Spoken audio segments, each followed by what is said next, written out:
সৃষ্টির সেরা হিসাবে একটা কথা ভাবা উচিত আমাদের, মানুষ সৃষ্টির সেরা, এতে কোনো সন্দেহ নাই। স্বয়ং সৃষ্টিকর্তা এটার ঘোষণা দিতেছেন, ওয়ালাকাদ কাররামনা বনি আদম। আমি মানুষকে শ্রেষ্ঠত্ব দান করছি সৃষ্টির ভিতরে, এটা চিরন্তন এবং চিরসত্য। মানুষ সৃষ্টির সেরা। শুধু একদিকে মানুষ সৃষ্টির সেরা না, সর্বদিকেই মানুষ সৃষ্টির সেরা। এমন কোনো দিক নাই যেই দিকে মানুষ সৃষ্টির ভিতরে সেরা না। সমগ্র সৃষ্টির ভিতরে মানুষ সর্বদিকে সেরা।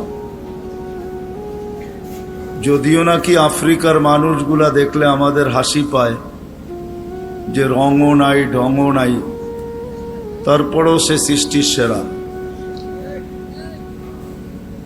কেননা আল্লাহ স্বয়ং নিজে ঘোষণা দিতেছেন, ওয়ালাকাদ কাররামনা বনি আদম, মানুষ আমি তোমাকে সৃষ্টির ভিতরে শ্রেষ্ঠত্ব দিলাম। আর শ্রেষ্ঠত্ব হওয়ার সর্বদিকের কারণও আছে।